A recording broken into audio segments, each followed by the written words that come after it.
लेकिन तुम्हें पता है जिसे संस्कृत नहीं आता है वो एक ही जगह पे गलती करता है। मैं तुम्हें ये नहीं बोलूंगा कि भाई तुम जाओ संस्कृत व्याकरण के क्वेश्चन बनाओ, नहीं, ऐसा नहीं बोलूंगा। तो कैसे तुम सब, और मैंने सुना तुम लोगों को संस्कृत बहुत ज्यादा हार्ड लगता है, क्या ये सच है? लेकिन घबराओ मत, तुम्हारे कष्टों का निवारण मैं करूंगा, क्योंकि देखो जिसे भी संस्कृत हार्ड लगता है मैं उसकी फीलिंग अच्छे से समझ सकता हूँ। और हाँ देखो, मैं मानता हूँ संस्कृत हार्ड है, लेकिन पता है तुम लोग की दिक्कत क्या है? तुम लोग को ऐसा लगता है अगर मुझे संस्कृत आता है तभी मैं संस्कृत में पास हो पाऊंगा। लेकिन देखो ये सारी फालतू बातें, अगर तुम्हें संस्कृत नहीं आता फिर भी तुम पास हो सकते हो, और वो कैसे आगे बताऊंगा। लेकिन उससे पहले चलो तुम्हारे संस्कृत का टेस्ट लेते हैं। देखो तुम्हारे सामने संस्कृत के 2 MCQ, एक ये वाला और एक ये वाला। बताओ अगर तुम्हें ऑप्शन मिले कि तुम्हें इन दोनों में से सिर्फ किसी एक को बनाना है तो तुम किसे बनाओगे? तुम्हें दिया मैंने 5 सेकंड। और देखो जिसने चूज किया ये वाला, शाबाश। लेकिन जो इसे बनाने वाला है भाई तुम थोड़ा सतर्क हो जाओ। आ जाओ एक बार फिर से, तुम्हारे सामने 2 MCQ, एक ये वाला और एक ये वाला। बताओ तुम इनमें से कोई एक कौन सा बनाने वाले हो?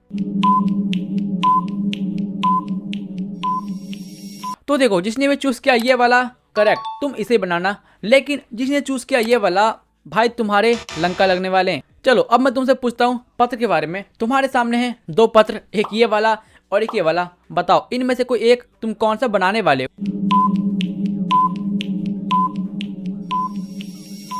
क्यों नहीं कर पाना चूज? हाँ मुझे पता है भाई तुम अभी कंफ्यूज हो। चलो अब मैं तुमसे पूछता हूँ अनुच्छेद के बारे में। तुम्हारे सामने है 2 अनुच्छेद, एक ये वाला और एक ये वाला। तुम कौन सा बनाने वाले हो?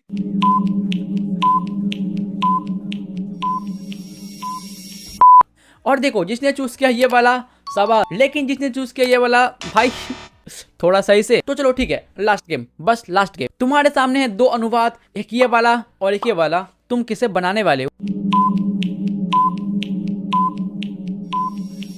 और देखो जो इसे बनाने वाला है, शाबाश। लेकिन जो इसे बनाने वाला है भाई तुम्हारा गलत हो जाएगा। और वो कैसे, अब बताता हूँ। तो देखो पहली बात तो मैं तुम्हें बता दूं, अगर तुम्हें ऐसा लगता है कि अगर तुम्हें संस्कृत नहीं आता तो तुम एग्जाम में पास नहीं हो सकते, तो सबसे पहले तो इस भ्रम को बाहर फेंक के निकाल। क्योंकि मैंने तुम्हें इस वीडियो में बताया है अगर तुम्हें संस्कृत नहीं भी आता है फिर भी तुम आराम से 76 मार्क्स ला सकते हो। और अगर तुमने ये वीडियो नहीं देखा है तो पहले जाके ये वीडियो देखो फिर ये देखना। लेकिन तुम्हें पता है जिसे संस्कृत नहीं आता है वो एक ही जगह पे गलती करता है, और वो गलती करता है गलत क्वेश्चन चूज करके। मतलब जैसा कि तुम्हें पता है हमारे बिहार बोर्ड में क्वेश्चन डबल होते हैं, और तुम्हें कौन सा क्वेश्चन बनाना है, कौन सा क्वेश्चन छोड़ना है, और ये एक स्टूडेंट के लिए बहुत मैटर करता है। इसलिए चलो मैं तुम्हें बताता हूँ, अगर तुम्हारी संस्कृत कमजोर है तो तुम्हें संस्कृत के एग्जाम में कौन से क्वेश्चन को छोड़ना है, कौन से क्वेश्चन को करना है, जिससे कि तुम्हारे सारे क्वेश्चन बन भी जाए और संस्कृत में नंबर भी अच्छे आ जाए। तो चलो बिना किसी देरी के वीडियो स्टार्ट करते हैं। लेकिन उससे पहले एक छोटी सी रिक्वेस्ट मेरी पूरी कर दो। अभी तक लाइक नहीं किए हो तो लाइक करो, और अगर तुम नए स्टूडेंट हो तो भाई सब्सक्राइब करो, वो फ्री होता है। और कमेंट में तुम्हें मिलेगा व्हाट्सएप चैनल का लिंक, जाके ज्वाइन कर लो।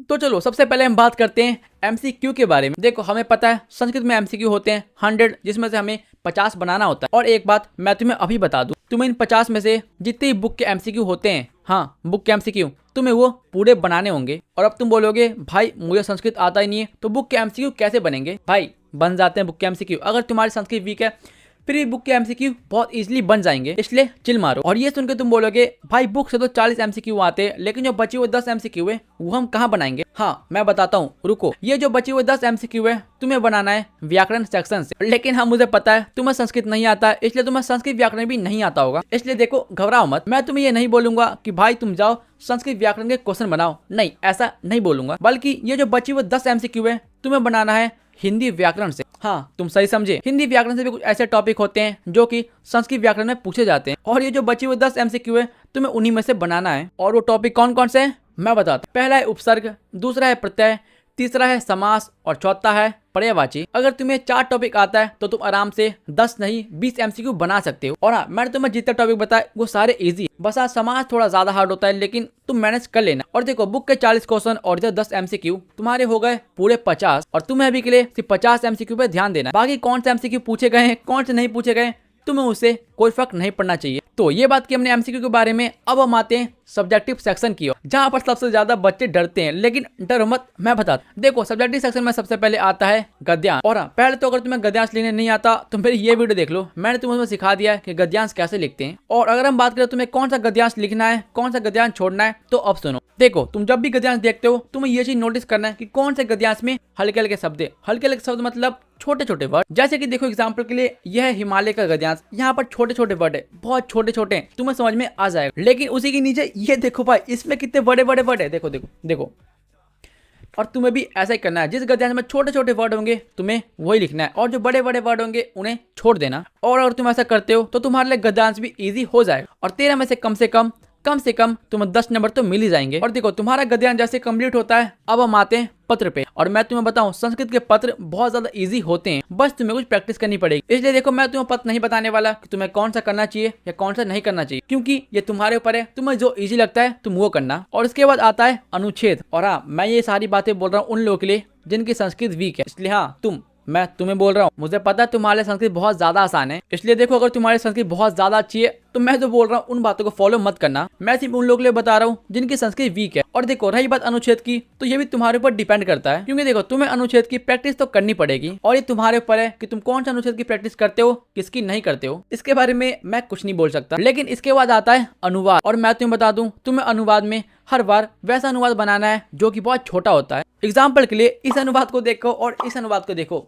बताओ तुम कौन सा बनाओगे? क्यों भाई, ये वाला बनाओगे ना, क्योंकि ये बहुत छोटा है और ये वाला बहुत बड़ा है। हाँ, तुम्हें एग्जाम में भी वैसा ही करना है। जो अनुवाद बहुत छोटा होगा तुम्हें उन्हीं को बनाना है, और जो बहुत ज्यादा बड़ा होगा उन्हें प्रणाम बोलना और चलते निकलना। और यही करने में तुम्हारी भलाई है। तो बचा अब लास्ट सेक्शन, यानी कि क्वेश्चन और आंसर का। और तुम्हें पता होगा तुम्हें संस्कृत में क्वेश्चन आंसर हिंदी में लिखना पड़ता है, इसलिए थोड़ा खुश हो जाओ। लेकिन यहाँ पर तुम ऐसे क्वेश्चन को बनाना जिनका आंसर तुम्हें पता होगा। पता होने से मतलब प्रॉपर आंसर पूरी अच्छी तरीके से। और ऐसे क्वेश्चन को छूना ही मत जिनका आंसर तुम्हें नहीं पता, वरना अगर गलत हो गया तो गया तुम्हारा 2 नंबर। इसलिए सतर्क रहो, सावधान रहो। तो हाँ, मैंने तुम्हें बता दिया कि तुम्हें संस्कृत में कौन सा क्वेश्चन छोड़ना है, कौन सा क्वेश्चन बनाना है। और मैं सोचूं मैंने जो तुम्हें बताया उन लोगों के लिए बहुत ज्यादा हेल्पफुल होगी जिनकी संस्कृत वीक है। इसी बात पे तुम लोग कमेंट करो किसकी संस्कृत वीक है।